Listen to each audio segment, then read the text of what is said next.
Okay, today I'm going to finally talk about a camera I've had for a little over a year now, and that is the Fujifilm X-H1.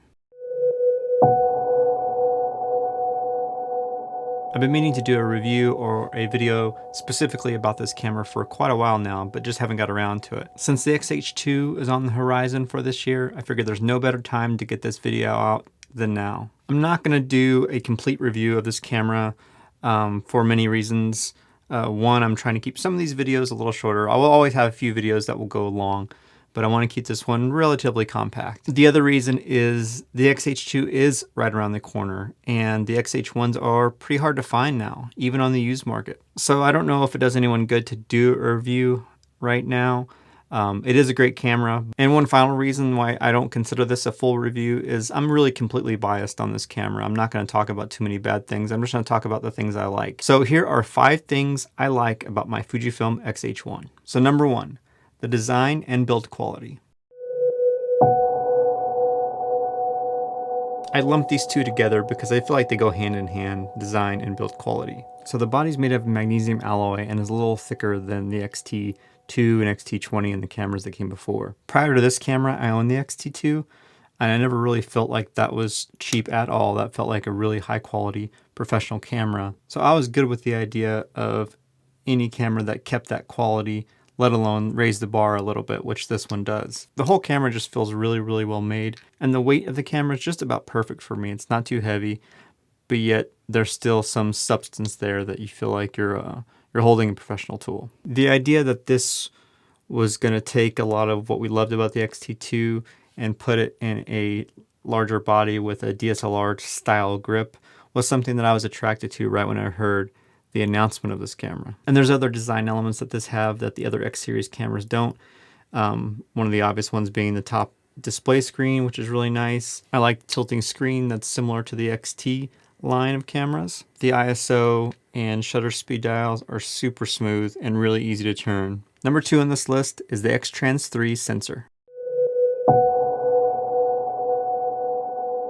Like I said, I was a huge fan of the X-T2, which was the camera I owned before this one, and that camera really sold me on the X series line. While I had the X-T2, I bought a couple lenses and was shooting a decent amount of street photography and things like that, and I was always amazed at the image quality that that sensor created. So the idea that I could get that sensor with some improved features was really enticing to me. So the X-Trans 3 sensor is something that I've really enjoyed using. 24 megapixels is a great sweet spot for detail, quality, but yet has moderate file size. I like the idea of the GFX 100 and the 100 megapixel cameras and that type of thing, but once you get that high up in megapixel count, your file size of the raw files becomes pretty massive, and processing that can be pretty taxing on the computer. So there's a balance that you have to decide for yourself on what you're comfortable dealing with processor-wise when editing these files. Also considering the amount of hard drive space that these files take up. So everything about that X-Trans sensor, from the dynamic range to sharpness, image quality, through the raw files that it creates, just made this a good choice in that regard, in the sensor aspect of it.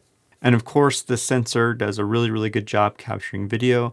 I thought the X-T2 was great for video, and this gives you even more options for video, which leads me to number 3 on this list, which is the improved video features. Now this is in context really to what came before it, because the X-T3, X-T4, and these newer cameras have incorporated a lot of the video features I like from this into those models. Some of the video features that enticed me when this was announced were the high frame rates, internal F-log, the data rate choices that you could have, and the choice to do DCI 4K, which is slightly wider than normal UHD. I just liked having those options. Another aspect in the video realm that I really like about this camera are the separate menu settings for video. So there's a handful of settings that you can set for video that it will remember even when you go to stills and come back to video. So having those somewhat separate is nice. And they took that a step further with some of the more newer cameras that are out now. But overall, video features was one of the biggest selling points for me when this camera was announced. I was already in love with the Fuji system, so to see that they had this really cool hybrid camera was just awesome. Number 4 goes right along with video features, but it's important enough for me to give it its own listing in this list, and that is the built-in ETERNA profile. I love the idea of shooting raw video like on a Red camera or cinema cameras like that. So although F-Log is not the same as actual raw video, F-Log does give you a flat look that gives you just a little more freedom when color grading and a little more dynamic range. That being said, as much as I was excited for F-Log, I have found I've used ETERNA, the built-in ETERNA film simulation for video more than I've used F-Log. And I really haven't been disappointed. The ETERNA profile has been really flexible. It just has a cool starting point. It gives me a cool starting point when shooting video. So I was definitely excited to get that feature when I bought the camera, but I don't think I could have predicted how much I would use that profile.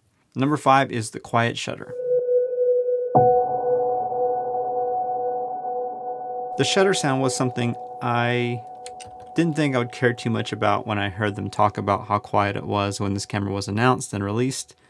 But after I got the camera in hand and started using it, especially going out and shooting street photography with it, I've really come to appreciate that quiet shutter. Even though most people take photos with their phones nowadays, people still know what a shutter sound sounds like. So when you're in a crowded space, when you're doing some street photography and you want to be discreet or whatever, people know if they hear that shutter sound, they know someone's taking a picture somewhere. And some of my cameras I've owned before, some of the film cameras I own today are really loud and they invite a lot of looks when you start firing off shots. So I've come to really appreciate and utilize this quiet shutter. And I'm sure you've heard it before, but I'll take a few shots just so you can hear what it sounds like. And I guess the thing is that you may not be able to hear it unless you get really close to the mic.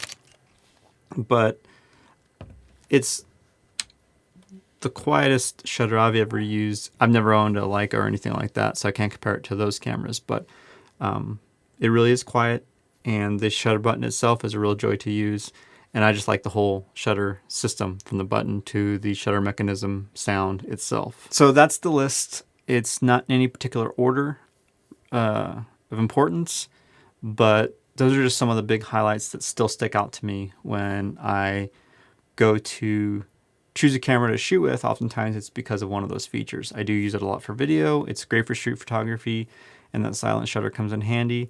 There's a lot of other things to love about this camera, but I just wanted to choose 5 to concentrate on for this video. I'm going to start to wrap this up, but I still have a bit to talk about. The X-H1 is a really, really interesting camera in the history of the X series lineup. It was released around the same time of one of the Sony cameras, and I can't remember which model it was. And the Sony camera and this camera were priced within $100 to $200 within each other. And a lot of people, I think, gravitated towards the Sony when they want for their video features, as opposed to getting this for the video features. So it had a tough time out of the gate because of the competition, I think. And not only that, when this was announced, or around the time it was announced, Fujifilm announced that they would bring in a couple of the key video features, specifically F-Log and high frame rates, to the X-T2 with a firmware update. 2 video features that could have drawn a lot of buyers to this camera that may have owned an X-T2 already, kept them with their X-T2, which is great. I think a lot of us appreciate Fuji for doing things like that, and we like those kinds of updates. But between the competition and the announcement of some of those key video features coming to the X-T2, I think kind of dampened the excitement about this camera really early on in its lifespan. And I don't know sales figures at all, but at one point, Fujifilm decided to drop the price all the way down to $1,000 for the complete setup that I have here, minus the lens, of course. meaning the body, the battery grip, and I think 3 batteries came in the box for $9.99, which is an amazing deal. It would still be an amazing deal today, but it was definitely an amazing deal when they did it. And that price would go up and down a little bit, but for the most part, it landed on that $9.99 a few times over the next year. And that's when I decided to pick one of these up. I had a sense they wouldn't be around too much longer. That price was the perfect price point for people to start nabbing these things up. And I'm definitely glad I did. Regardless of what cameras have come out after it or what cameras are continuing to come out, I'm really happy I own this camera. And yeah, and since this has come out, this has been overshadowed completely by all the new ones that have come out since, including the X-T3, X-T4, the X-S10. They all, in one aspect or another, have the key video and still features and quality that this camera does. The one aspect this camera still has that none of those have completely, although some of it a little bit, is the design, ergonomics, and feel. The XS10 has a little bit of the bigger grip and has some of that feel, but it's still smaller. It's everything combined together that make it the flagship camera that Fuji says it is.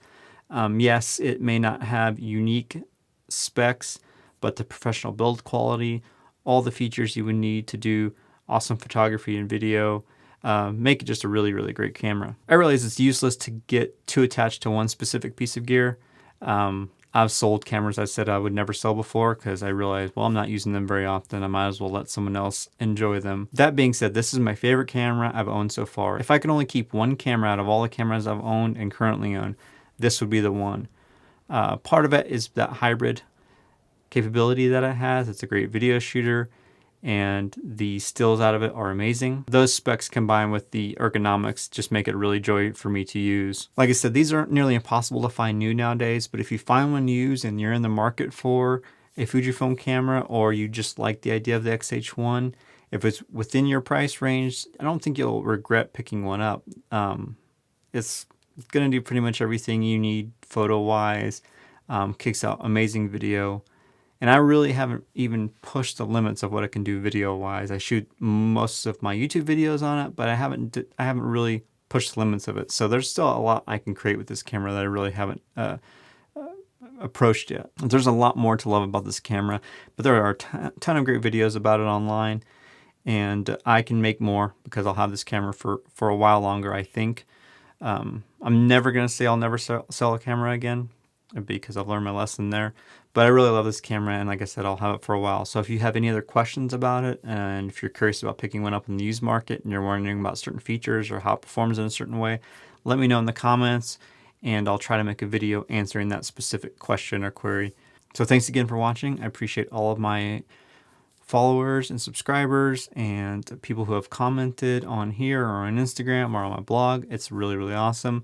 This is one of my first videos of 2021. I'm not sure which one I'm going to release first, but I appreciate all the feedback I've been getting, and I invite you to subscribe if you haven't already. It's going to be a great year on this channel. Thank you, and I'll talk to you soon.